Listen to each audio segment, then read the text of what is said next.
সাঈদ ইবনে আমর আল জুমাইর বিবি বলতেছে, স্বামী আপনি বলুন, খুলে বলেন, আপনার কল্যাণ নেওয়ার জন্য কি হুকুম এসেছে নাকি? আপনার হত্যা, আপনার মৃত্যুদণ্ডের হুকুম হয়েছে নাকি? সাঈদ ইবনে আমর আল জুমাই বলতেছে, বিবিরে, বিষয়টি তার চাইতে আরো ভয়ানক। কি ভয়ানক আপনি বলুন না কেন? স্বামী, আমার প্রাণের স্বামী, আপনি বলেন বিষয়টা কি, খুলে বলেন। হযরত সাঈদ ইবনে আমর আল জুমাই বলতেছে, বিবিরে শোনো, উদখিলাদ দুনিয়া আলাইয়া ফি দারি লিতুফসিদা আখিরাতি। ও বিবি শোনো, আমার ঘরে আমার কাছে দুনিয়া পেশ করা হয়েছে, দুনিয়া আমার ঘরের মধ্যে ঢুকে গেছে, লিতুফসিদা আখিরাতি, আমার আখিরাত বরবাদ করার জন্য, আমার আখিরাত ধ্বংস করার জন্য আমার ঘরে স্বর্ণ মুদ্রা ঢুকেছে। এটা আমার আখিরাত তো শেষ হয়ে গেল, আমার আখিরাত হাতছাড়া হয়ে গেল, আল্লাহর ভয় তো আমার অন্তর থেকে উড়ে যাবে। এই জন্য আমার আফসোস লাগতেছে, ওমরে ফারুকের মৃত্যুর চাইতেও এটা আরো ভয়ানক। সমস্ত মুসলমান যুদ্ধের ময়দানে নিহত হওয়ার চাইতেও এটা আমার কাছে আরো বড় মারাত্মক। আমার কল্লা যাওয়ার চাইতে আমার আখিরাত ছুটে যাবে, এটা আমার কাছে আরো বড় মারাত্মক। এই জন্য আমি ইন্নালিল্লাহ। স্বামী তার স্ত্রীকে ডেকে বলতেছে, বিবি তুমি কি আমাকে সাহায্য করবে না? ও প্রাণের বিবি, তুমি কি আমাকে বাঁচাইবে না? বিবিও তো সাহাবীর স্ত্রী, হযরত সাঈদ ইবনে আমর আল জুমাহির স্ত্রী। তিনি বলতে, স্বামী কি করতে হবে আপনি বলুন। আমার মায়েরা খেয়াল করে শুনুন, কেমন সাহাবীর স্ত্রী, কি আদর্শতা। আজকে স্বামীর সংসারে একটু কোনো কিছুর অভাব পড়লে স্বামীকে কত কিছু করে বেড়া, কত কিছু খোটা দেন। বাবার বাড়ির কত তিরস্কার আর বৎসনা স্বামীর শুনতে হয়। খবরদার মা, আপনার স্বামীকে কষ্ট দিয়েন। একজন নারী যদি কোনো স্বামীকে কষ্ট দেয়, তাহলে জান্নাতের হুররা বলতে থাকে, হে দুনিয়ার নারী, তোমার কাছে আমার স্বামী আমানত, মাত্র কয়েকটি বছরের জন্য। আর এই কয়েকটি বছরের জন্য তুমি তোমার স্বামীকে পেয়ে যেই স্বামীটি আমাদের হবে, সেই স্বামীকে তুমি কষ্ট দাও, তোমার উপর লানত, লানত, অভিশাপ। আল্লাহ রাব্বুল আলামিন সূরা আলে ইমরান আয়াতে কারিমার মধ্যে মুমিনদেরকে খুব মহব্বত করে, ভক্তি ভরে, শ্রদ্ধার সাথে মুমিনদেরকে ডেকে বলেন, ইয়া আইয়ুহাল্লাযীনা আমানুত্তাকুল্লাহ, يا أيها الذين آمنوا اتقوا الله حق تقاته ولا تموتن إلا وأنتم مسلمون। الله رب العالمين বলেন, يا أيها الذين آمنوا اتقوا الله, হে ঈমানদাররা, তোমরা আল্লাহ তাআলাকে ভয় করো। কেমন ভয়? হাক্কা তুকাতিহি, রব্বুল আলামিনকে তোমরা যথার্থ ভয় করো, যথাযথ ভয় করো। তোমরা আল্লাহকে পরিপূর্ণভাবে ভয় করো, যেমন তাকে ভয় করা দরকার। একজন সন্তান বাবাকে কি পরিমাণ ভয় করে? আমরা যারা আছি সবাই তো কোনো না কোনো বাবার সন্তান, কি বলেন? আমরা কি আমাদের বাবাকে ভয় পাই না? কথা বলেন আমার সাথে, কথা ভয় পাই না? আমরা শ্রদ্ধা করি, সম্মান করি আমরা আমাদের বাবাকে। কিন্তু ইউরোপী কালচার বর্তমান সময়ে আমাদের দেশে সাপ্লাই হচ্ছে। সন্তান তার বাবাকে কোনো সম্মান করবে না, সন্তান তার বাবাকে কোনো শ্রদ্ধা করবে না, এমন শিক্ষা, এমন সংস্কৃতি আমাদের মধ্যে ধীরে ধীরে ঢুকতেছে কিনা বলেন? বাবাকে শ্রদ্ধা করে না, বাবাকে সম্মান করে না। কিন্তু আপনারা যারা রয়েছেন, আমরা যারা রয়েছি, আমরা আমাদের বাবাদেরকে অনেক সম্মান করি, তারা সম্মান পাওয়ার যোগ্য। আল্লাহ রাব্বুল আলামিনের পরেই আমার মা আর বাবা সম্মান পাওয়ার যোগ্য। আমার ভাইয়েরা, আল্লাহ রাব্বুল আলামিন বলেন যে তোমরা আল্লাহকে ভয় করো, যথাযথ ভয় করো, তাকওয়া অর্জন করো। জেনে রাখো, ইন্না আকরামাকুম ইনদাল্লাহি আতকাকুম, তোমাদের মধ্যে সবচাইতে আমি রব্বুল আলামিনের কাছে সম্মানিত, আমি রব্বুল ইজ্জতের কাছে সবচাইতে দামি, তোমাদের মধ্যে যেই লোকটা সবচাইতে বড় তাকওয়াওয়ালা, সবচাইতে খোদাভীতি যার মধ্যে আছে, সেই লোকটা আমি আল্লাহর কাছে সবচাইতে প্রিয়। কি বলেন, আমরা আল্লাহর কাছে প্রিয় হতে চাই কি চাই না? চাই। আল্লাহর কাছে প্রিয় হতে চাইলে, দামি হতে চাইলে আপনার আমাকে, আপনাকে আমাকে আল্লাহ পাকের ভয়, আল্লাহ পাকের খাসিয়ত, আল্লাহ পাকের বুজুর্গির বরত্বতা আপনার আমার অন্তরে থাকতে হবে। আল্লাহ পাককে আমার যথার্থ ভয় করতে হবে। তাহলে আল্লাহ পাক আমাকে তাকওয়ার দৌলত দান করবেন। আর তাকওয়ার দৌলতের দ্বারা আল্লাহ পাক তামাম মাখলুকের মধ্যে সবচাইতে আপনাকে আমাকে আল্লাহ পাক তার পছন্দনীয় বান্দা বানিয়ে নেবেন। সুবহানাল্লাহ। আল্লাহর ভয় ছাড়া আল্লাহর নৈকট্য অর্জন করা সম্ভব। আল্লাহর প্রতি ভালোবাসাও থাকতে হবে, ভয়ও থাকতে হবে। এবং আল্লাহ পাক সামনে বলেন যে ঈমানদার তোমরা আল্লাহকে ভয় করো, জেনে রেখো তোমাদের সামনে মৃত্যু আছে।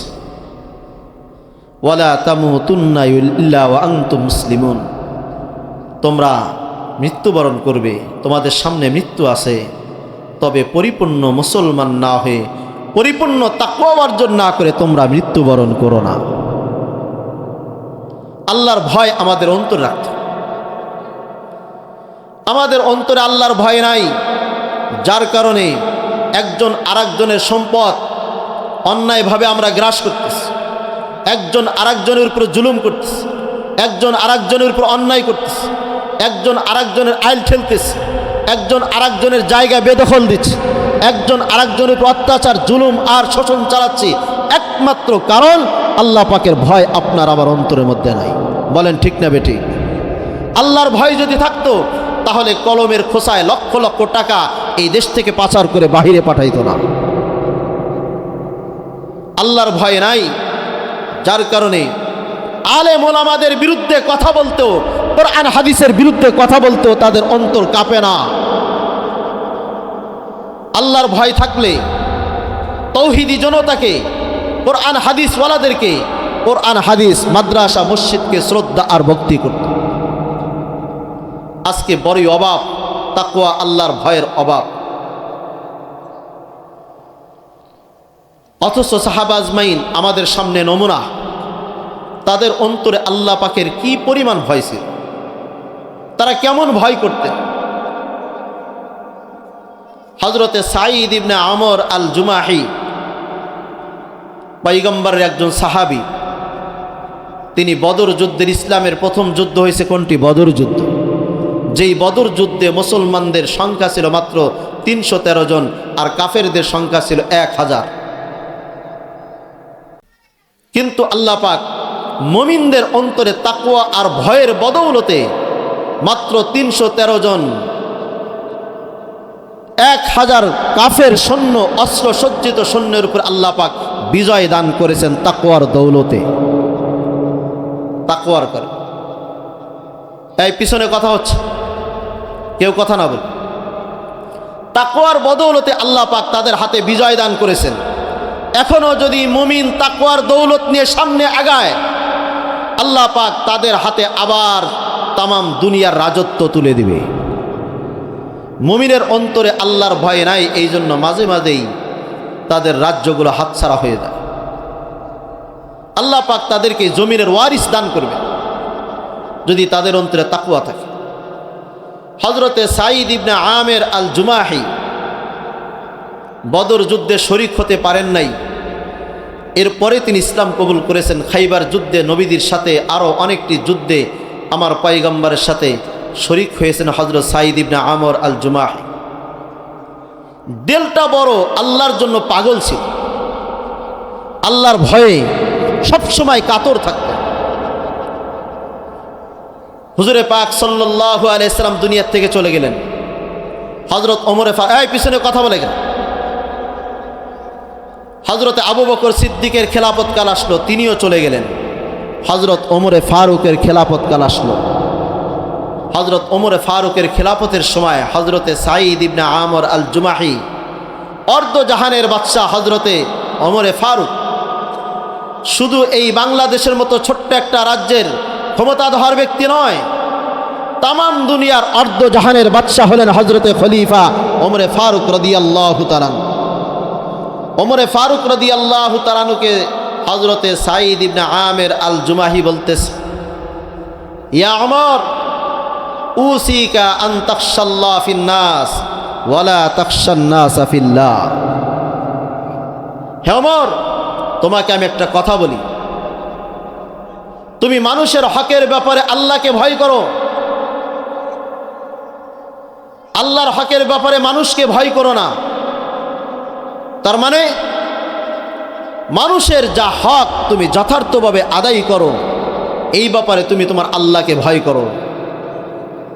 কিন্তু মানুষের কারণে তুমি আল্লাহর হক নষ্ট করবে এমনটা যেন না হয়।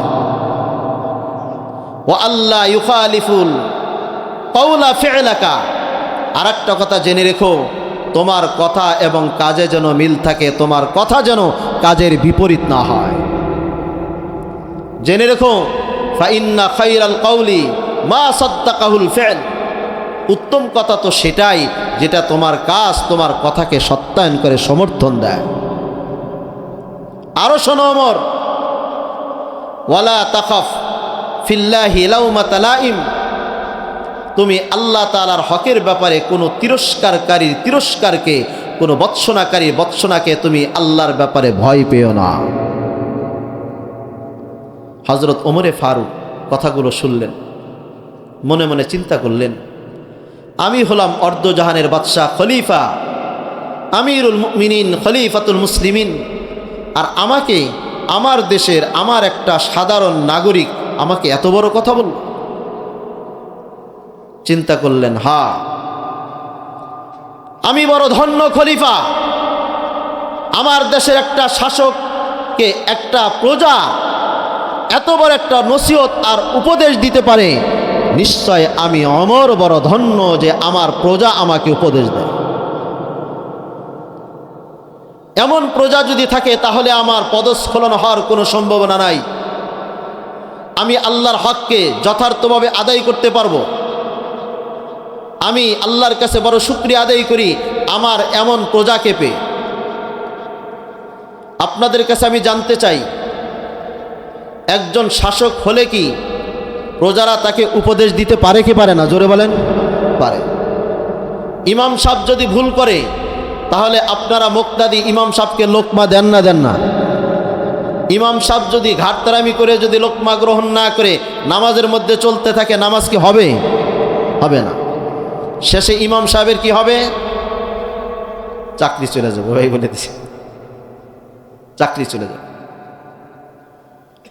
আমার বন্ধুগণ, আমাদের দেশ সহ তামাম বিশ্বের মানুষকে তথা আমার দেশের শাসকদেরকে এই উম্মতের মধ্যে শ্রেষ্ঠ মানব ওলামা ইকরাম সহ বুদ্ধিজীবীরা তাদেরকে বারবার সতর্ক করেছে, কিন্তু বারবার সতর্ক করার পরেও যখন সতর্ক হয় নাই, যখন লোকমা তারা গ্রহণ করে নাই, অবশেষে তাদের চাকরি গেছে না যায় নাই? বলেন। ঠিক তদ্রূপ সামনে যারা ক্ষমতায় আসার স্বপ্ন দেখতেছে, যারা স্বপ্ন দেখেই ফেলেছে, তারাও যদি ভুল করে এই জাতি তাদেরকে সতর্ক করবেই করবে। আর সেই সতর্কতায় যদি তারা সতর্ক না হয় তাহলে তাদেরকে আবার এই জাতি ডাস্টবিনে ফেলে দিবে, তা দ্বিধা করবে না। বলেন ঠিক না বেঠিক? আমার বন্ধুগণ, হযরতে সাঈদ ইবনে আমর আল জুমাহি ওমরে ফারুককে বললেন, ওমরে ফারুক ইত্তাকিল্লাহ, আল্লাহকে ভয় করুন। ওমর, আল্লাহকে আপনি ভয় করুন, আল্লাহর ভয়ের জন্য আপনি মানুষের হকগুলোকে খেয়াল করুন। আল্লাহ রাব্বুল আলামিনের হকের প্রতি আপনি খেয়াল করে মানুষের হকগুলো আপনি যথার্থভাবে আদায় করে দেন। ওগো ওমর, আপনাকে আমি নসিহত করলাম, আপনার অন্তরে আল্লাহ পাকের ভয় আছে, আপনি সেই অনুযায়ী কাজ করতে থাকেন। হযরত ওমরে ফারুক রাদিয়াল্লাহু তাআলা মনে মনে চিন্তা করেন, আমার যেই প্রজা আল্লাহ তাআলার ভয়ের ব্যাপার আমাকে সতর্ক করেন, নিশ্চিত আমি একজন ধন্য খলিফা, অতএব এমন প্রজার আমার বড় দরকার। হযরত সাঈদ ইবনে আমর আল জুমাহির ব্যাপারে ওমরে ফারুক রাদিয়াল্লাহু তাআলা চিন্তা করলেন, এই সাঈদকে আমার কোনো কাজে লাগাইতে হবে। কোথায় কাজে লাগাবো? শুনতে পাইলেন ইসলামী সুলতানাতের অধীনে সিরিয়ার একটা শহর হেমসের শহরে গভর্নর তিনি নাই। হযরত ওমরে ফারুক রাদিয়াল্লাহু তাআলা হিমসের গভর্নরের জন্য সাইদকে নির্বাচন করলেন। সাইদকে ডেকে বললেন, রে সাইদ, আমি তোমাকে সিরিয়ার হেমস শহরের গভর্নর হিসাবে প্রেরণ করতে চাই, এই ব্যাপারে তোমার মতামত চাই। হযরতে সাঈদ ইবনে আমর আল জুমাহি বললেন, নাশাত্তুকাল্লাহ ওয়ালা তাফতিননি। হে ওমর, আপনি আমাকে এত বড় দায়িত্ব দিয়েন না, আল্লাহ পাকের কাছে আমি কসম করে বলি আপনি আমাকে এত বড় দায়িত্ব দিয়েন না। ওয়ালা তাফতিননি, আপনি আমাকে ফিতনায় ফেলেন না, আপনি মুসিবতের এত বড় গুরু দায়িত্ব আমার উপর চাপায়েন না। ফাগাদাবা ওমর, হযরত ওমর তিনি রাগান্বিত হয়ে গেলেন, বললেন, ওয়াইহাকুম, হে সাঈদ, তোমাদের উপর বড় আফসোস লাগে, তোমাদের উপর বড় আমার আক্ষেপ লাগে। ওয়াযাতুম হাযাল আমরা আলা উনুকি সুম্মা তাকাল্লাফতুম আন্নী। এ সাঈদ ইবনে আমর আল জুমাহি, তোমরা আমার উপরে খেলাফতের বিশাল বড় একটা দায়িত্ব চাপিয়ে দিয়েছ। অর্ধ জাহানের বাদশা, কত মানুষের আমার খবর নিতে হয়, কত শহরের আমার খবর নিতে হয়। ও সাঈদ, এতবার একটা দায়িত্ব আমার ঘাড়ে চাপাও, তোমরা কিভাবে আমার থেকে তোমরা দূরে থাকতে চাও? ওয়াল্লাহি লা আদউ, আল্লাহর কসম, আল্লাহর কসম, আমি তোমাকে ছাড়ব না। সুম্মা ওয়াল্লাহু বিহিমস, অতবার হযরত ওমর ডেকে বললেন, সাঈদ, তোমাকে আমি হিমসের গভর্নর হিসাবে নিযুক্ত করলাম, তোমাকে যেতে হবে, তুমি যাওয়ার জন্য প্রস্তুতি নাও। হযরত সাঈদ তিনি বাড়িতে চলে গেলেন, চোখের পানি ফেলতে ফেলতে বাড়িতে যা বিবিকে বললেন, বিবি রে, আমিরের নির্দেশ, খলিফার নির্দেশ, খলিফার হুকুমকে অমান্য করার কোনো সুযোগ আমার নাই, কারণ মুসলিম শাসকের আনুগত্য করা হলো ফরজ। ও বিবি, খলিফা আমাকে নিযুক্ত করেছেন, হিমসের গভর্নরের দায়িত্ব আমাকে পালন করতে হবে, তাড়াতাড়ি প্রস্তুতি নাও, সফর শুরু করে দিতে হবে। সাঈদ ইবনে আমর আল জুমাহি তার বিবিকে বললেন প্রস্তুতি নেওয়ার জন্য। কয়েকদিনের মধ্যে তারা প্রস্তুতি নিলেন। হযরত সাঈদ তার বিবিকে নিয়ে, সন্তানদেরকে নিয়ে সেই সুদূর সিরিয়ার দিকে, হেমস শহরের দিকে যাত্রা শুরু করে দিলেন। আল্লাহর বান্দা, আল্লাহর আশিক হযরতে সাঈদ ইবনে আমর আল জুমাহি দীর্ঘ পথ পাড়ি দিয়ে কয়েক মাস পর্যন্ত সফর করে হযরতে সাঈদ ইবনে আমর আল জুমাহি হিমস শহরে পৌঁছে গেলেন। হেমস শহরে যা আল্লাহর বান্দা জনগণকে নিয়ে কীরকম সুন্দরভাবে রাজ্য পরিচালনা করতেছেন। কোথাও কোনো দ্বন্দ্ব নাই, কোথাও কোনো মারামারি হানাহানি নাই, কোথাও কোনো সন্ত্রাসী রাহাজানি আর চাঁদাবাজি নাই। বন্ধুগণ, চাঁদাবাজি যখন বন্ধ হবে না, ততক্ষণ পর্যন্ত এই দুনিয়ায় শান্তি আসবে না। হযরতে সাঈদ ইবনে আমর আল জুমাহি হিমসের জনগণকে নিয়ে এত সুন্দরভাবে রাজ্য পরিচালনা করেন। রাষ্ট্রের মধ্যে কোনো ব্যক্তি কারো উপরে জুলুম নাই, কোনো ব্যক্তির ঘরে নাই কোনো রাহাজানি নাই, কোনো হাই হুল্লোড় নাই, কোনো চুরি ডাকাতি নাই। হযরত সাঈদ ইবনে আমর আল জুমাহি দেখতে দেখতে 6টি মাস পার হয়ে যায়। হযরত সাঈদ ইবনে আমর আল জুমাহির এলাকা থেকে, হেমস শহর থেকে কিছু প্রতিনিধি দল মদিনায় আসলো, মক্কায় আসলো, তারা সফর শুরু করে দিল। হেমসের প্রতিনিধি দল তারা কাফেলা নিয়ে রওনা দিল। মক্কায় এসে খানায়ে কাবায় তওয়াফ করলো। হজের কাজ সম্পন্ন করার পর মদিনায় আসলো, নবী পাক সাল্লাল্লাহু আলাইহি ওয়াসাল্লামের রওজা থারকে জিয়ারত করলেন। নবীদের রওজার পাশে দাঁড়ায় সালাম দিলেন, আসসালাতু আসসালামু আলাইকা ইয়া রাসূলুল্লাহ, আসসালাতু আসসালামু আলাইকা ইয়া হাবিবাল্লাহ। ওগো পয়গম্বর, আপনাকে কোনোদিন দেখার সুযোগ আমাদের হয় নাই। ওগো আল্লাহ রসুল, আপনার রওজার পাশে আমরা দাঁড়াইছি, আমরা আপনাকে সালাম দিচ্ছি। আপনি হাদিসের মধ্যে বলেছেন, আপনার কোনো উম্মত যদি দূর থেকে আপনাকে সালাম দেয়, আপনি সালামের জবাব দেন। ওগো পয়গম্বর, আপনার রওজার পাশে এসেছি, আমরা এতিম অসহায় উম্মত আপনার কবরের পাশে দাঁড়াইছি। রব্বুল আলামিন আপনার হাবিবের কবরের পাশে আপনি আমাদেরকে দাঁড় করে দিয়েছেন। আল্লাহ রব্বুল আলামিন তোমার হাবিবের কবরে আমাদের সালামটা পৌঁছায় দাও। আল্লাহ তোমার হাবিবের কবরে আমাদের সালামটা পৌঁছায় দাও। তারা নবীজির রওজার পাশে দাঁড়ায় সালাম দিলেন। বন্ধুগণ, হাদিসের মধ্যে আসছে, যারা নবীজির রওজার পাশে দাঁড়ায় সালাম দেয়, আল্লাহ রব্বুল আলামিনের পয়গম্বর নবী মুহাম্মদুর রাসূলুল্লাহ ওই উম্মতের সালামের জবাব দিয়ে দেন। আল্লাহ পাক আমাদেরকেও তৌফিক দান করেন, আমিন বলেন। যারা মক্কা মদিনায় গেছেন বারবার যাওয়ার তৌফিক দান করেন, আমিন বলেন। আমার বন্ধুগণ, 2019-এ যখন নবী আলাইহিস সালামের রওজার পাশে দাঁড়ায় সালাম দিলাম, নবীদের রওজার পাশে দাঁড়ায় সালাম দিলে অন্তরটা কেমন যেন বেকুল হয়ে গেল। ওগো পয়গম্বর, আপনার সাহাবীরা কাফেররা দেখে আপনাকে বড় ধন্য হয়েছে, আমরা আপনাকে দেখতে পারি নাই। নবী, আপনারকে আমার সালাম দিলাম, আপনার রওজার সামনে যেন আবার আসতে পারি।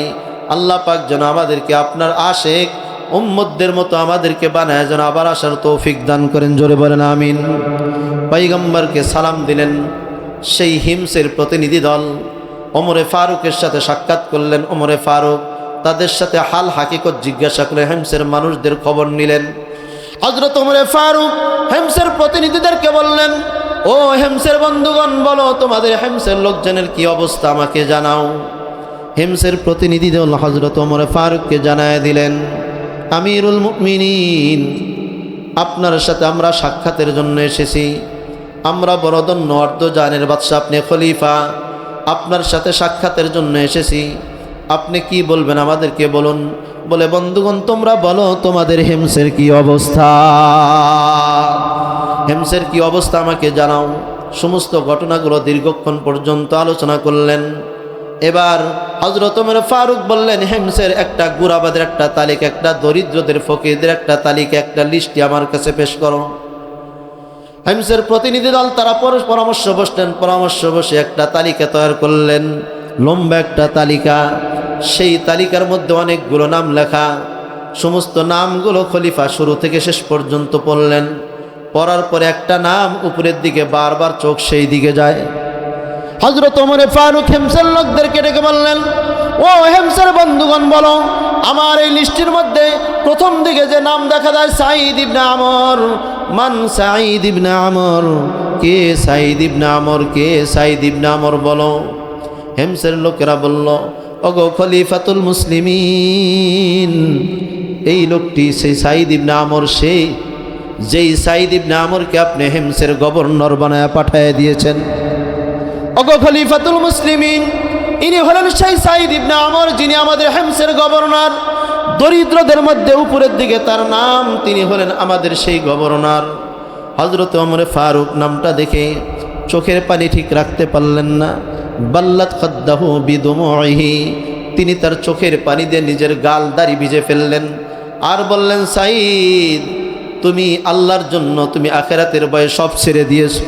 ও সাঈদ, তুমি হেমসে একটা উন্নত শহরের তুমি দায়িত্ববান হওয়ার পরও সাঈদ, তুমি তোমার আল্লাহকে তুমি কিনে নিয়েছো, তুমি তোমার আল্লাহর হয়ে গেছো।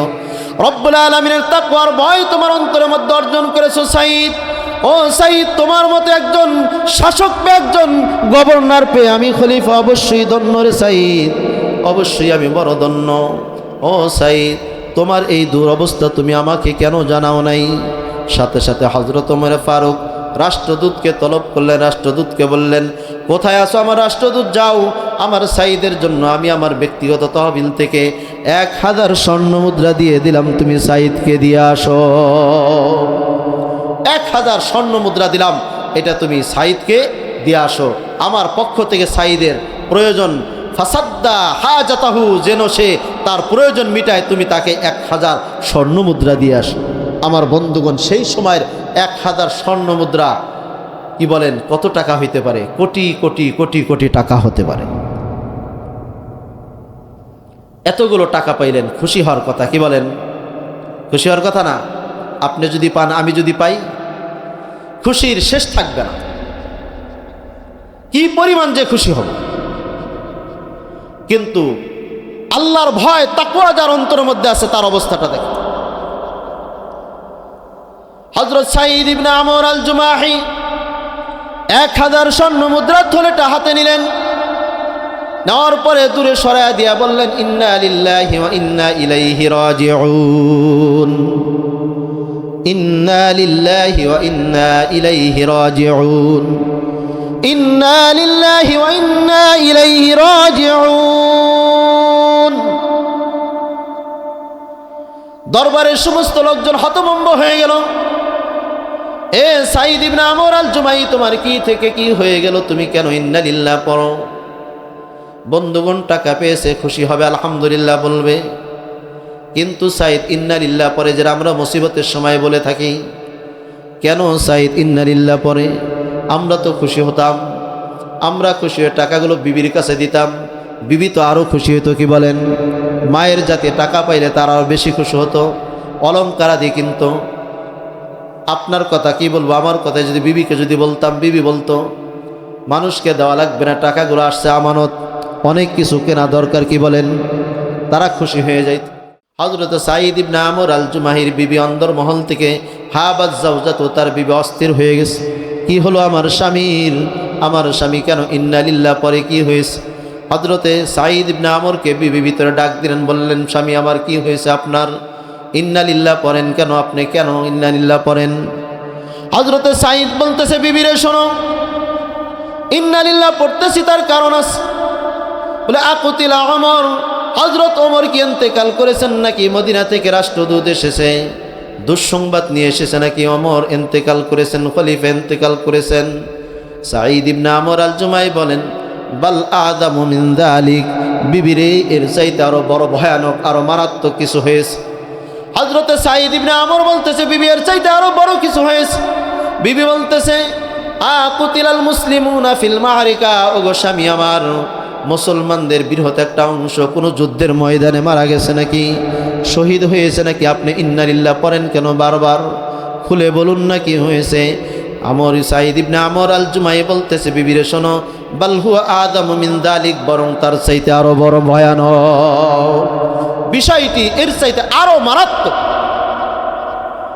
সাঈদ ইবনে আমর আল জুমাহির বিবি বলতেছে, স্বামী আপনি বলুন, খুলে বলেন, আপনার কল্যাণ নেওয়ার জন্য কি হুকুম এসেছে নাকি? আপনার হত্যা, আপনার মৃত্যুদণ্ডের হুকুম হয়েছে নাকি? সাঈদ ইবনে আমর আল জুমাহি বলতেছে, বিবিরে বিষয়টি তার চাইতে আরো ভয়ানক। কি ভয়ানক আপনি বলুন না কেন? স্বামী আমার, প্রাণের স্বামী আপনি বলেন, বিষয়টা কি খুলে বলেন। হযরত সাঈদ ইবনে আমর আল জুমাহি বলতেছে, বিবিরে শোনো, উদখিলাদ দুনিয়া আলাইয়া ফি দারি লিতুফসিদা আখিরাতি, ও বিবি শোনো, আমার ঘরে আমার কাছে দুনিয়া পেশ করা হয়েছে, দুনিয়া আমার ঘরের মধ্যে ঢুকে গেছে, লিতুফসিদা আখিরাতি, আমার আখিরাত বরবাদ করার জন্য, আমার আখিরাত ধ্বংস করার জন্য আমার ঘরে স্বর্ণ মুদ্রা ঢুকেছে। এটা আমার আখিরাত তো শেষ হয়ে গেল, আমার আখিরাত হাতছাড়া হয়ে গেল, আল্লাহর ভয় তো আমার অন্তর থেকে উড়ে যাবে। এই জন্য আমার আফসোস লাগতেছে, ওমরে ফারুকের মৃত্যুর চাইতেও এটা আরো ভয়ানক। সমস্ত মুসলমান যুদ্ধের ময়দানে নিহত হওয়ার চাইতেও এটা আমার কাছে আরো বড় মারাত্মক। আমার কল্লা যাওয়ার চাইতে আমার আখিরাত ছুটে যাবে, এটা আমার কাছে আরো বড় মারাত্মক। এই জন্য আমি ইন্না লিল্লাহ। স্বামী তার স্ত্রীকে ডেকে বলতেছে, বিবি তুমি কি আমাকে সাহায্য করবে না? ও প্রাণের বিবি, তুমি কি আমাকে বাঁচাইবে না? বিবিও তো সাহাবীর স্ত্রী, হযরত সাঈদ ইবনে আমর আল জুমাহির স্ত্রী। তিনি বলতে, স্বামী কি করতে হবে আপনি বলুন। আমার মায়েরা খেয়াল করে শুনুন, কেমন সাহাবীর স্ত্রী, কি আদর্শতা। আজকে স্বামীর সংসারে একটু কোনো কিছুর অভাব পড়লে স্বামীকে কত কিছু করে বেড়া, কত কিছু খোটা দেন। বাবার বাড়ির কত তিরস্কার আর বৎসনা স্বামীর শুনতে হয়। খবরদার মা, আপনার স্বামীকে কষ্ট দিয়েন। একজন নারী যদি কোনো স্বামীকে কষ্ট দেয়, তাহলে জান্নাতের হুররা বলতে থাকে, হে দুনিয়ার নারী, তোমার কাছে আমার স্বামী আমানত, মাত্র কয়েকটি বছরের জন্য, আর এই কয়েকটি বছরের জন্য তুমি তোমার স্বামীকে পেয়ে যেই স্বামীটি আমাদের হবে, সেই স্বামীকে তুমি কষ্ট দাও, তোমার উপর লানত, লানত, অভিশাপ। আমার মা, খবরদার, জান্নাতি হুর ও গেলমানদের অভিশাপ আর লানত নিয়েন না, স্বামীর সাথে খারাপ আচরণ করিয়েন। নবী পাক সাল্লাল্লাহু আলাইহি ওয়াসাল্লাম মেরাজের রাত্রে দেখলেন নারীদেরকে জাহান্নামের মধ্যে পুরুষদের সংখ্যার তুলনায় নারীদের সংখ্যা বেশি। পয়গম্বর আরবি মেরাজের রাত্রে, রজব মাস চলতেছে, মেরাজের রাত্রে নবী আলাইহিস সালাম মেরাজ যা দেখেছেন, জাহান্নামের মধ্যে অধিকাংশ নারীরা হলো জাহান্নামী। নবীজি সাহাবাদেরকে বললেন, হযরতে ফাতেমা রাদিয়াল্লাহু তাআলা আনহু আমার নবীর ঘরে গেলেন, যা দেখেন নবীজি কাঁদতেছে, যার যার হয়ে চোখের পানি ছেড়ে দিয়ে নবীজি কাঁদতেছে। হযরত ফাতেমা ঘরের ভিতরে ঢুকলেন, যা বাবার কাছে বসলেন, যা বাবার পিঠের উপর হাত বুলাইলেন। আব্বা জান, আপনি কাঁদেন কেন? নবী আমার কোনো কথা বলে না, মা আমার খেয়াল করে শুনুন। আমার পয়গম্বর শুধু চোখের পানি ছেড়ে দিয়ে কাঁদেন। হযরত ফাতেমা বাবাকে ডেকে বলেন, আব্বা আপনি কাঁদেন কেন? আপনার কি আপনার মার কথা মনে পড়েছে নাকি? আপনি কাঁদেন কেন? আব্বা জান, আপনার বাবাকে আপনি আপনার মায়ের পেটে থাকতে হারিয়ে ফেলেছেন, বাবার কথা মনে পড়েছে নাকি? নবীজি মাথা নাড়ায় বলে, মা রে, আমার মার কথা আমার মনে পড়ে নাই। ও মা ফাতেমা, আমার বাবার কথা আমার মনে পড়ে নাই, তাহলে কেন কাঁদেন? মা ফাতেমা শোনো, আমি যখন মেরাজের রাত্রে গেলাম, মেরাজের রাত্রে যায় দেখি জাহান্নামের মধ্যে আমার উম্মতের কিছু হতভাগা নারীদেরকে দেখলাম। মা ফাতেমা, সেই নারীদেরকে দেখে আমার অন্তরটা এখনো চিচির করতেছে, আমার অন্তরের মধ্যে এখনো কম্পন শুরু হয় রে মা। জাহান্নামের মধ্যে আমি কিছু নারীদেরকে দেখলাম, সেই নারীদেরকে তাদের চুলের সাথে ঝুলায়া জাহান্নামের মধ্যে রাখা হয়েছে। এত জোরে জোরে চিৎকার করতেছে, সমস্ত জাহান্নামবাসী তাদের চিৎকারে অস্থির হয়ে যায়। এত জোরে জোরে চিৎকার করতেছে জাহান্নামের মধ্যে। তারা কারা? তারা হলো উম্মতের ওই সকল নারী যারা তাদের চুলগুলো খুলে পর পুরুষকে দেখা, অথবা হুন্ডার পিছনে বাইকের পিছনে বসে বাহারি রঙের শাড়ি পরে বাস আঁচলটা ফেলে দিয়ে, বুকের কাপড় ফেলে দিয়ে মাথার চুলগুলো ঝাঁকাইতে ঝাঁকাইতে যায়। ওই সকল নারীদেরকে জাহান্নামের মধ্যে চুলের সাথে তাদেরকে ঝুলিয়ে রাখা হবে। কেমনে সহ্য করবেন মা? আমার মা, আপনি কেমনে সহ্য করবেন? আপনার মাথার চুল ঠিক করার সময় চিরুনি দিয়ে একটা চুলের আঘাত যদি শক্তভাবে লাগে, আপনি চিৎকার শুরু করেন, জাহান্নামের মধ্যে আপনার চুলকে জাহান্নামের ঝুলে রাখা হবে আপনার চুলের সাথে। কেমনে সহ্য? আমার নবী বললেন, মা ফাতেমা শোনো, জাহান্নামের মধ্যে আর এক শ্রেণীর নারীদেরকে দেখেছি, তাদেরকে তাদের বুকের মধ্যে বর্শি লাগায় তাদেরকে ঝুলে রাখা হয়েছে। অপরাধ তাদের কি বলে, তাদের বুকে কাপড় রাখতো না, এই জন্য জাহান্নামের মধ্যে শাস্তি দেখেছি।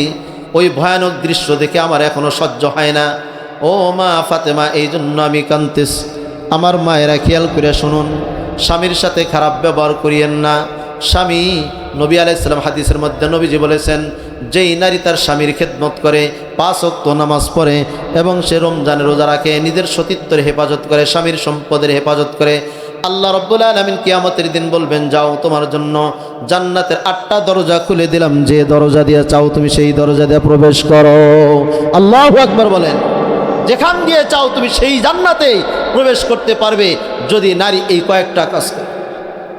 হযরতে সাঈদ ইবনে আমর আল জুমাহির স্ত্রী বলল, গো প্রাণের স্বামী, আমার কি করতে হবে আপনি বলুন, আমার এখন এই মুহূর্তে কি করার? সাঈদ ইবনে আমর আল জুমাহি বললেন, বিবিরে, এখনো মদিনা রাষ্ট্রদূত এখনো সেই হেমসের মধ্যেই আছে, সে থাকতেই তুমি স্বর্ণ মুদ্রাগুলো গরিবদের মধ্যে বন্টন করে দিয়ে আসো।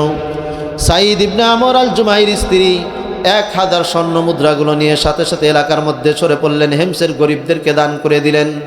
হেমসের গরিবদেরকে দান করে দিয়ে যখন উপস্থিত হলেন, যখন রাষ্ট্রদূত দেখল ব্যাপারটা, এই সমস্ত টাকাগুলো দান করে দিলেন, স্বর্ণ মুদ্রাগুলো দান করে দিলেন। এবার রাষ্ট্রদূত মদিনায় পৌঁছে গেলেন। মদিনায় খলিফাতুল মুসলিমিন হযরত ওমর ফারুককে ডেকে বললেন, গো খলিফা, আমিরুল মুমিনিন, আপনার গভর্নর, হেমসের গভর্নর সাঈদ ইবনে আমর এই কাজ করেছে, আপনি তাকে হাদিয়ে দিয়েছেন 100 স্বর্ণ মুদ্রা, 1000 স্বর্ণ মুদ্রাগুলো সেই মুহূর্তের মধ্যে দান করে দিয়েছে। এবার হযরত ওমর ফারুক রাদিয়াল্লাহু তাআলা মদিনার মসনদে বসে চোখের পানি ছেড়ে দিয়ে বলতেছেন, সাঈদ, তুমি দুনিয়ার উপর আখিরাতকে প্রাধান্য দিয়েছো। ইন্নাল্লাহ আশতারা মিনাল মুমিনিনা আনফুসাহুম ওয়া আমওয়ালাহুম বিআন্না লাহুমুল জান্নাহ। ও সাঈদ, আল্লাহ রাব্বুল আলামিন বলেছেন, ওই সকল মুমিনরা যারা তাদের জান এবং মালকে আল্লাহর সাথে ক্রয় বিক্রয় করে তারা জান্নাত কিনে নেয়, তুমি তো জান্নাতি কিনে নিয়েছো, তুমি জান্নাতি হয়ে গেছো। হযরত ওমর ফারুক মদিনার মসনদ থেকে তিনি কাফেলা নিয়ে রওনা দিলেন। হেমসে যাব, আমি আমার সাঈদকে দেখব, সাঈদের সাথে সাক্ষাৎ করব। আশেকে ইলাহি, আশেকে বান্দা, আশেকে মাবুদ, আশিকুল্লাহ, আল্লাহ তাআলার মাহবুব বান্দা, আল্লাহ তাআলা তাকওয়া পরহেজগার বান্দাকে দেখার জন্য হযরত খলিফা কাফেলা তৈরি করলেন। বিশাল বড় কাফেলা নিয়ে হযরতে ওমরে ফারুক রাদিয়াল্লাহু তাআলা হেমস শহরের দিকে কাফেলা যাত্রা শুরু করে দিল। হেমস শহরের দিকে হযরত ওমরে ফারুক হযরত সাঈদ ইবনে আমর আল জুমাইকে দেখার জন্য রওনা দিলেন। এমন লোককে কে দেখতে না চাই বলেন? আল্লাহর ওলি, তাকওয়া, দুনিয়া সব ত্যাগ করেছে। দুনিয়ার বিনিময়ে সে আখিরাতকে ক্রয় করেছে। আল্লাহ পাক তাকে জান্নাত দিবেন। জান্নাতি মানুষকে দেখার জন্য হযরত ওমরে ফারুক অর্ধজাহানের বাদশা হেমস শহরের দিকে, সিরিয়ার দিকে যাত্রা শুরু করে। দীর্ঘ পথ পাড়ি দিয়ে এখনকার মতো না যে বাস মুহূর্তের মধ্যেই এই দেশ থেকে সেই দেশে যাওয়া যাবে, এখনকার মতো না তো যে চাইলেই একটা স্বাধীন রাষ্ট্রের শাসককে স্ত্রী সহ উঠায় নিয়ে যাবে, এমন তো ছিল। দেখেন ভেনেজুয়েলার প্রেসিডেন্ট নিকোলাস মাদুরো তার স্ত্রী সহ আমেরিকার বর্তমান সময়ের সবচাইতে বড় দাজ্জাল, বাস একটা পরিবার সহ একটা দেশ থেকে সৈন্য সবকিছু থাকতে, অস্ত্র সবকিছু থাকতে কিভাবে মুহূর্তের মধ্যে উঠায় নিয়ে যাবে? কি পরিমাণ জালেম, কি পরিমাণ সন্ত্রাস এই আমেরিকা। কাজী মুসলমানদেরকে একটা বিষয় আমি সতর্ক করতে চাই, মুসলমানরা যতক্ষণ পর্যন্ত তাকওয়ার দৌলত অর্জন না করবে, আল্লাহর ভয় যত না থাকবে, ততক্ষণ পর্যন্ত তাদের অন্তরে মাতৃভূমির দরদ আর মহব্বত আর ভালোবাসাও থাকবে না। তাকওয়া যখন থাকবে, হুব্বুল ওয়াতানি মিনাল ঈমান, সে তার ঈমানি দায়িত্ব হিসাবে দেশের ভালোবাসা মহব্বত এটাও থাকবে। তখন যখন কোনো জালেম এই দেশের উপরে মাথা চাড়া দিবে, তখন তৌহিদি জনতা ঈমানের এই দাবি নিয়ে নিজের মাতৃভূমি রক্ষার জন্য নিজের তাজা রক্ত দিতেও তারা বিলম্ব করবে না। বলেন ঠিক না বেঠিক? আমার ভাইরা, এই জন্য যারাই ক্ষমতা আসতে চান তাদেরকে আমরা উদারত আহ্বান জানাই, আল্লাহর ভয় অন্তরে অর্জন করেন, দেশের সার্বভৌমত্বের প্রতি ভালোবাসা অন্তরে লালন করেন, বিদেশি চাটুকাদের পিছনে পড়েন না, বিশেষ দালালদের খপ্পরে পড়ে নিজের দেশকে মাতৃভূমিকে ছেড়ে দিয়েন না। আমার ভাইরা, খলিফাতুল মুসলিমিন ওমর ফারুক রাদিয়াল্লাহু তাআলা বিশাল বড় কাফেলা নিয়ে হেমসের দিকে রওনা দিলেন। হেমসে যা পৌঁছলেন, হেমসে যাওয়ার পর হযরত ওমর ফারুক রাদিয়াল্লাহু তাআলা সাঈদ ইবনে আমর আল জুমাইকে তার পাশেই বসাইলেন। হেমসে হযরত ওমর ফারুকের আগমন শুনে এলাকা থেকে, বিভিন্ন জায়গা থেকে, শহর থেকে মানুষ জোয়ারের বাঁধভাঙ্গা পানির মতো তারা ছুটতে লাগলো। সর্বশ্রেণীর মানুষ তারা হেমস শহরের দিকে রওনা দিল। খলিফাতুল মুসলিমিন ওমর ফারুক তাকে এক নজর দেখার জন্য হাজার হাজার লক্ষ লক্ষ মানুষ তারা হেমস শহরের মধ্যে জমা হয়ে গেল। সমস্ত মানুষগুলো হেমস শহরের মধ্যে আসলো ওমর ফারুককে দেখার জন্য। হেমস গভর্নর হাউসটা পুরাটা ভরে গেল, দরবারগুলো ভরে গেল। হযরত ওমর ফারুক সমস্ত মানুষকে সামনে নিয়ে বললেন, ও হেমসের জনগণ, ও আমার বন্ধুগণ, আপনাদেরকে আমি একটা জিজ্ঞাসা করতে চাই, আপনারা সত্য করে বলুন আপনাদের হেমসের গভর্নর কেমন? হেমসের লোকজন বলল, ওগো খলিফাতুল মুসলিমিন, আমিরুল মুমিনিন, আমাদের হেমসের গভর্নর আল্লাহওয়ালা, তাকওয়াওয়ালা, আমাদের হেমসের গভর্নর বলো ভালো মানুষ। বলে, আপনাদের হেমসের গভর্নরের বিরুদ্ধে আপনাদের কোনো অভিযোগ আছে নাকি? হযরত ওমর ফারুক বারবার ডেকে বলতেছে, কোনো অভিযোগ আছে নাকি বলুন। একটা লোকও কোনো কিছু বলে না, সমস্ত ময়দান নিস্তব্ধ, একদম চুপচাপ, কেউ কোনো কথা বলে না। ওমর ফারুক বারবার একা একা বলতেছে, হেমসের বন্ধুগণ, আপনারা সত্য কথাটা বলুন, আপনাদের গভর্নরের প্রতি কোনো অভিযোগ আছে নাকি? আমার ভাইরা, আমাদের এলাকার যে সাধারণ একটা মন্ত্রী, এমপি অথবা মেম্বার, তার বিরুদ্ধে অভিযোগ আছে না নাই? জোরে বলেন, আছে না নাই? আরো জোরে বলেন, আছে না নাই?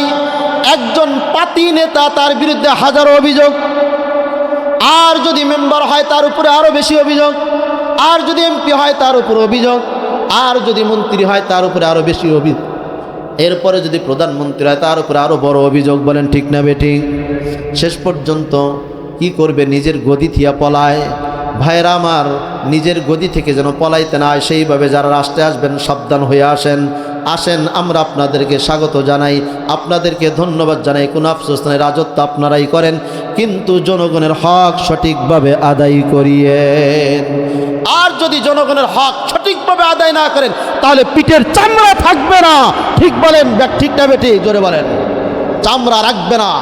এই তৌহিদি জনতার পায়ের জুতা আর পায়ে থাকবে না, হাতে উঠে আসবে যদি আবার জুলুমের পথ কেউ বেছে নেয়। হেমসের গভর্নর, পাশেই বসা ওমরে ফারুক, অর্ধজাহানের বাদশা বারবার ডেকে বলতেছে, এ হেমসের লোকেরা বলো, তোমাদের গভর্নরের বিরুদ্ধে তোমাদের কোনো অভিযোগ আছে নাকি? কেউ কথা বলেন, একজনও কথা বলেন। কথা বলবে, কথা বলা শুরু হইলে আবার তখন বন্ধ হয় না। কি বলেন? বাস বারবার বলতেছে কিন্তু কোনো উত্তর আসে না। হঠাৎ করে দরবারে এক পাশে এক বৃদ্ধ লোক দাঁড়ায় গেছে। আল্লাহু আকবার বলেন, আরো যেন আল্লাহু আকবার। এক বৃদ্ধ লোক দাঁড়ায় বলতেছে, ওগো খলিফা, আমার তেমন কোনো অভিযোগ নাই, একটা অভিযোগ আছে। কি অভিযোগ বলুন? বলে, আমার অভিযোগ হলো আপনার প্রেরিত গভর্নর সাঈদ ইবনে আমর আল জুমাহি, সে তার দরবারে আসে প্রত্যেক দিন নির্ধারিত সময়ের একটু পরে আসে। আচ্ছা, উনি তো অফিসে নির্ধারিত সময় ধরেন 10টা, 10:30টায় আসে? বলে, জি হ্যাঁ। ইমাম সাহেব যদি ফজরের নামাজ 6:10-এ, যদি 6:20-এ আসে বা 30-এ আসে, কি বলেন, ফজর নামাজ পাবে? আর জোরে বলেন, পাবে? পাবে। আচ্ছা, অভিযোগ তো ঠিক, লিপিবদ্ধ করো, অভিযোগটা নোট করা হয়। আরো কারো কোনো অভিযোগ আছে? কথা বলে। আর একজন ওই পাশ থেকে দাঁড়ায় বলে, আর এক যুবক বলে, আমিরুল মুমিনিন, আমার একটা অভিযোগ আছে। কি অভিযোগ? বলে, আপনার প্রেরিত গভর্নর, হেমসের গভর্নর, সে সপ্তাহে একদিন অফিসেই আসে না। অফিসে আসে না? বলে, হ্যাঁ, অফিসে আসে। আচ্ছা, আরো কোনো অভিযোগ আছে? আর একজন দাঁড়ায় বলে, ওই দেখতে দেখতে এখন অভিযোগ বাড়াইতেছে। কি অভিযোগ আপনার? বলে, আমার অভিযোগ হলো আপনার প্রেরিত গভর্নর, হেমসের গভর্নর, সে রাতের বেলায় আমাদেরকে সময় দেয় না, দিনের বেলায় তার কাছে যে আমরা বিচার আচার পাই, কিন্তু রাতের বেলায় তার কোনো দেখা পাই না। এটাও তো মারাত্মক। আরো কোনো অভিযোগ আছে? আর একজন বলে, খলিফা, আমি আপনার গভর্নর হাউজের একজন কর্মচারী। আপনার গভর্নরকে দেখি যখন সে গভর্নর হাউজে বসে, অফিসে বসে কি যেন সে চিন্তা করতে করতে মাঝে মাঝে বেহুশ হয়ে যায়, তার কোনো হুঁশ জ্ঞান থাকে না। এটা কেন হয়? এই অভিযোগ আপনার কাছে। হযরত ওমর ফারুক অর্ধজাহানের বাদশাহ 4টা অভিযোগ শুনলেন। 4টা অভিযোগ শুনে পাশেই হযরতে সাঈদ ইবনে আমর আল জুমাহি তাকে জিজ্ঞাসা করলেন, গভর্নর, আপনার এই প্রজাদের যে 4টা অভিযোগ তা কি ঠিক? হযরত সাঈদ ইবনে আমর আল জুমাহি মাথা নিচে করে চোখের পানি ছেড়ে দিয়ে জারজার হয়ে কাঁদতেছে। জিজ্ঞাসা করলেন, উত্তর দাও। অর্ধজাহানের বাদশা হযরত সাঈদ ইবনে আমর আল জুমাইকে বললেন, গভর্নর, তোমার দরবারে তোমার বিরুদ্ধে বিচার, তাদের অভিযোগকে খণ্ডন করো, তা না হলে এই অপরাধী সাব্যস্ত হয়ে তুমি বিচারের আওতায়, তুমি অপরাধী সাব্যস্ত হয়ে তোমার উপর বিচার কার্যকর করা হবে। আমার ভাইয়েরা, ইসলামী শাসন এটাই, হোক সে সর্বোচ্চ ক্ষমতাধর, কিন্তু তারও বিচারের আওতায় আসতে হয়। কিন্তু ইসলামী শাসন যদি না থাকে, 1000 টাকা মেরে কোটি টাকা নষ্ট করার পরেও দেশ থেকে পালায় যায় বা সে চলে যায়, শুধু এই দেশ নয়, বিভিন্ন জায়গায়, তখন তারা নির্বিঘ্নে অন্য জায়গায় বসবাস করে।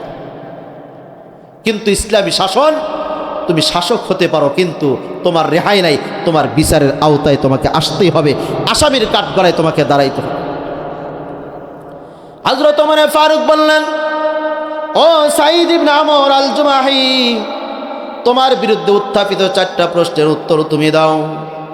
হযরত সাঈদ ইবনে আমর আল জুমাহি আসামির কাঠ গড়ায় দাঁড়ায় চোখের পানি ছেড়ে দিলেন, বললেন, আমিরুল মুমিনিন খলিফাতুল মুসলিমিন, আমিরুল মুমিনিন, আমার ব্যক্তিগত বিষয় আমি কাউকে জানাইতে চাই নাই।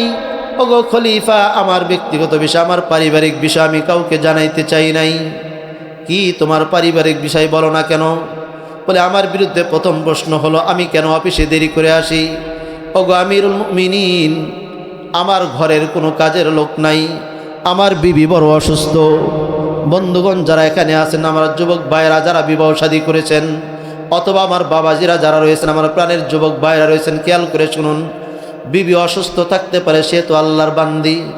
আপনি অসুস্থ হয়ে গেলে যেমন বিবির থেকে সেবা পাওয়ার আশা রাখেন, কি বলেন, আশা রাখেন না রাখেন না? আপনি অসুস্থ হয়ে গেলে, জ্বর হইলে আপনার মাথায় যেমন পানি ঢালার দরকার হয়, ও আমার ভাই, আপনার বিবি যখন অসুস্থ হয় তখন কিন্তু বিবিরও মনে চায় আমার মাথাটা একটু টিপে দেখ, অথবা আমার মাথাটা একটু পানি ঢেলে দেখ, আমার স্বামী আমার পাশে একটু দ্বারা আমার খেদমত করুক। চাই কি চায় না বলেন? প্রত্যেকটা মানুষের চাহিদা থাকে। কাজেই শুধু আপনি খেদমত নেবেন, বিবির খেদমত করবেন না, তা তো হয় না। হযরত সাঈদ ইবনে আমর আল জুমাহি চোখের পানি ছেড়ে দিয়ে বলেন, আমিরুল মুমিনিন, আমার পারিবারিক বিষয় আমি বলতে চাই নাই। ওগো খলিফা, আমার ঘরের কোনো কাজ নাই, ঘরের কোনো কাজের লোক নাই, আমার বিবি অসুস্থ, ঘরে নিজের হাতে আমি আমার আটাগুলি, আমি সেই আটাগুলো রুটি বানাই, তরকারি রান্না করে আমার অবুঝ বাচ্চাদেরকে খাওয়াই। খাওয়ানোর পরে এরপরে যখন দেরি, পাকশাক করতে যখন দেরি হয়ে যায়, অফিসে আসতে আমার দেরি হয়ে যায়। এইটাই কারণ, আমার পারিবারিক ব্যাপার, এটা আমি কাউকে বলতে চাই না, এই জন্য আমার দেরি হয়। খলিফা ওমর বললেন,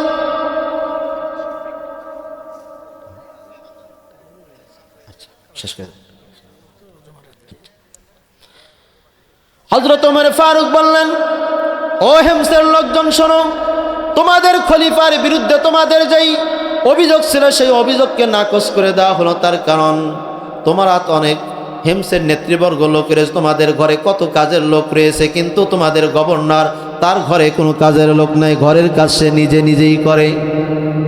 কাজেই তোমাদের অভিযোগকে নাকচ করে দেওয়া হলো। দ্বিতীয় নম্বর অভিযোগের উত্তর দাও। হযরত সাঈদ ইবনে আমর আল জুমাহি বললেন, আমিরুল মুমিনিন, এটা আমার ব্যক্তিগত বিষয়। ব্যক্তিগত বিষয় কি বলে? ব্যক্তিগত বিষয় হলো এই যে আমার পরনে জামা দেখতেছেন, আমার একটাই মাত্র জামা, একটা সপ্তাহে জামাটা আমি পরিধান করি। পরিধান করতে করতে বৃহস্পতিবারের দিন জুমার নামাজ আমাকে পড়তে হবে, শুক্রবারের দিন, বৃহস্পতিবারের দিন আমি জামাটা ধুয়ে দেই। ওগো খলিফাতুল মুসলিমিন, এই জামাটা যখন আমি ধুয়ে দেই, সারাদিন মোটা জামা শুকায় না, শুকাইতে শুকাইতে যখন দেরি হয়ে যায়, একদম অফিসের শেষ সময় আসি, আমি অফিসে আসি না এমনটা নয়, কিন্তু আসি, দেরি করে আসি। এটাই হলো আমার বিরুদ্ধে অভিযোগ। এই অভিযোগের উত্তর আমি দিয়ে দিলাম। হযরত ওমরে ফারুক চোখের পানি ছেড়ে দিয়ে বলেন, ও হেমসের লোকেরা শোনো, তোমাদের বিরুদ্ধে, তোমাদের আমিরের বিরুদ্ধে দ্বিতীয় নম্বর অভিযোগ, এটা তার অভাব দেখো কি পরিমাণ। কাজেই তোমাদের এই অভিযোগকে মর্যাদা দেওয়া হলো না, তোমাদের অভিযোগকে খণ্ডন করা হলো, তোমাদের অভিযোগকে নাকচ করে দেওয়া হলো। এটা আমিরের কোনো অপরাধ নয়। আর কি অপরাধ? আরেকজন দ্বারা বলছে, আমিরুল মুমিনিন, আপনার গভর্নরের বিরুদ্ধে আমার অভিযোগ হলো, আপনার গভর্নর দিনের বেলায় আমাদের সময় দেয়, কিন্তু রাতের বেলায় সময় দেয় না, ব্যাপারটা কি? হযরতে ওমর বললেন, সাঈদ উত্তর দাও। হযরত আমর ইবনে সাঈদ ইবনে আমর আল জুমাহি বললেন, আমিরুল মুমিনিন, এটা আমার আল্লাহর সাথে বিষয়। কসসমতু হায়াতি বাইনাল্লাহ বাইনা রাব্বি ওয়া বাইনা ইবাদিহি। ও আমিরুল মুমিনিন, আমার হায়াতটাকে আমি দুই ভাগে ভাগ করেছি। একটা ভাগ হলো আমার মালিকের জন্য, আমার আল্লাহর জন্য আমি দিয়েছি, আর একটা ভাগ হলো আল্লাহর বান্দাদের জন্য আমি দিয়েছি। দিনের বেলাটা আমি আমার আল্লাহর বান্দাদের জন্য রেখেছি, রাতের বেলাটা আমি আমার আল্লাহর জন্য রেখেছি। যখন রাত হয়ে যায়, আমার সন্তানদের কাজগুলো সেরে আমি আমার মাওলার সেজদায় পড়ে যাই, আমি আমার মাওলার ইবাদত করতে থাকি। ও আমিরুল মুমিনিন, এই জন্য আমি সারা রাত দাঁড়ায় দাঁড়ায় ইবাদত করি, দাঁড়ায় দাঁড়ায় আমি নামাজ পড়ি, তেলাওয়াত করি, আমার মাওলা পাকের জন্য আমি সেজদায় পড়ে আল্লাহর কাছে কান্দি, আমার দেশের জন্য কাঁদি। এই জন্য আমি আমার হায়াতটাকে দুই ভাগ করেছি। আমিরুল মুমিনিন বললেন, হিমসের লোকেরা, তোমাদের আমিরের বিরুদ্ধে 3 নাম্বার যে অভিযোগটা ছিল সেই অভিযোগকে নাকচ করে দেওয়া হলো। তার কারণ একজন মানুষ সে তো রবের সাথে সম্পর্ক রাখবে, মাখলুকের সাথে সম্পর্ক রাখবে, আর তোমাদের গভর্নরের মধ্যে এই বিষয়টা পরিপূর্ণ আছে, কাজে এটা তোমাদের কোনো সঠিক অভিযোগ না। 4 নম্বর অভিযোগ কি? 4 নম্বর অভিযোগ হলো আপনার গভর্নর দরবারে থাকতে থাকতেই মাঝে মাঝে বেহুশ হয়ে যায়। ব্যাপারটা কি বেহুশ হয়ে যায়? সাইদ, উত্তর দাও, কেন বেহুশ হয়ে যাও? হযরতে সাইদ ইবনে আমর আল জুমাহি এই প্রশ্নের উত্তর দিতে যায় এত কান্না করলেন, হাউমাউ করে কাঁদলেন। হযরত সাইদ ইবনে আমর আল জুমাহি আমিরুল মুমিনিনকে লক্ষ্য করে বললেন, ওগো আমিরুল মুমিনিন, এই বিষয়টি আমি বলতে পারি না, আমার কলিজা ফেটে যায়। কেন? বলে বিষয়টা হলো, আমি যখন দরবারে বসে হঠাৎ অজান্তেই আমার ভিতরে একটা কি যেন একটা চেতনা আসে, তখন আমি আমার চেতনাকে, আমি আমার জ্ঞান হারিয়ে ফেলি। কি? আমি মক্কায় দেখেছি আপনার রসুল মুহাম্মদুর রাসূলুল্লাহ সাল্লাল্লাহু আলাইহি সাল্লামের সাহাবীদের মধ্যে হযরত খুবাইব ইবনে আদি আনসারী রাদিয়াল্লাহু তাআলাকে যখন মক্কার কাফেররা যখন গ্রেফতার করে নিয়ে গেছিল, মক্কায় বিক্রি করে দিয়েছিল, হারেস বনু হারেসের সন্তানেরা ক্রয় করেছিল। আর হযরত খুবাইবকে যেই দিন শহীদ করে দেয়, সেই শাহাদতের অবস্থা দৃশ্যটা যখনই আমার চোখের সামনে আসে, তখন আমি আমার নিজেকে আর ঠিক রাখতে পারি না। কি ঘটনা বলো? হযরত ওমরে ফারুকের সামনে সাইদ ইবনে আমর আল জুমাহি বলেন, ওগো খলিফা, আপনার সাহাবী, আপনার সাথী হযরতে খুবাইবকে যখন হারেসের সন্তানেরা তাকে ফাঁসিতে ঝুলাইবে, হত্যা করবে, হত্যা করার আগে যে দৃশ্যটা আমি দেখেছি, ওটা দেখে আমি আমার নিজেকে ঠিক রাখতে পারি না। কি দৃশ্য? বলে হারেস আর মেয়ে বলেছে, খুবাইবের চাইতে এত উত্তম বন্দী আর দুনিয়ায় আমার চক্ষু দেখে নাই। খুবাইব যেই দিন আমাদের বাড়িতে শিকলে বাঁধা, লোহার শিকলে আবদ্ধ, সেই দিন খুবাইবের সামনে দেখেছি মৌসুম না, তারপরও পাকা খেজুর, পাকা আঙ্গুর হযরত খুবাইবের হাতে। সুবহানাল্লাহ, জোরে বলেন। মৌসুম আঙ্গুরের না, কিন্তু খুবাইবের হাতে পাকা টুপটুপে আঙ্গুর খুবাইব খায়। জিজ্ঞাসা করলাম কোথায় থেকে? খুবাইব ভাই মিন ইনদিল্লাহ, আল্লাহর পক্ষ থেকে। সুবহানাল্লাহ। হারেসের মেয়ে বলে, আমার অজান্তে আমার ছোট্ট মেয়ে হযরতে খুবাইবের সামনে চলে যায়। খুবাইব আমাদের থেকে একটা খুর ধার চাইলেন, খুর কাজ করার জন্য। খুবাইবের হাতের মধ্যে খুর। বুখারী শরীফের হাদিসের মধ্যে আসছে, হযরত খুবাইবের রানের উপর ওই হারেসার নাতি বসা, ওই মহিলার মেয়ে বসা। হযরত খুবাইব চাইলেই বাচ্চাটার গলায় ছুরি বসায় দিতে পারত। বনু হারেসের মেয়ে তার সন্তান খুবাইবের রানের উপর দেখে ভয় পেয়ে গেলেন, না জানি আমার সন্তানের কি অবস্থা হয়। হযরত খুবাইব বললেন, ও হারেসের মেয়ে শোনো, আমরা মুসলমান, আমরা এমন নই তোমার নিষ্পাপ শিশুকে আমরা হত্যা করব, এমনটা নয়। তোমার সন্তানকে আমরা হত্যা করতে পারি না। খুবাইব তার মেয়েটাকে বিদায় করে দিলেন। খুবাইবকে যখন হত্যার জন্য ময়দানে নিয়ে যাওয়া হলো, ময়দানে যখন নিয়ে গেলেন, হযরত খুবাইব রাদিয়াল্লাহু তাআলা বললেন, ও হারেসের লোকেরা শোনো, আমি তোমাদের কাছে একটা চিত্তরুকুনি উসাল্লি রাকাতাইন, আমি 2 রাকাত নামাজ পড়ে নেব, আমাকে সুযোগ দাও। হযরত খুবাইবকে 2 রাকাত নামাজ পড়ার সুযোগ দিয়ে দিলেন। 2 রাকাত নামাজ পড়লেন। 2 রাকাত নামাজ পড়ে আল্লাহর কাছে দোয়া করে, আল্লাহুম্মা আহসিহিম আদাদান ওয়াকতুলহুম বিদাদান। হায় আল্লাহ, আপনি এই কাফেরদেরকে এক একটা গুণে গুণে আপনি তাদেরকে হত্যা করেন, একটাকে ওয়ালা তাদির মিনহুম আহাদান, আপনি তাদের একটাকেও ছাইরেন না।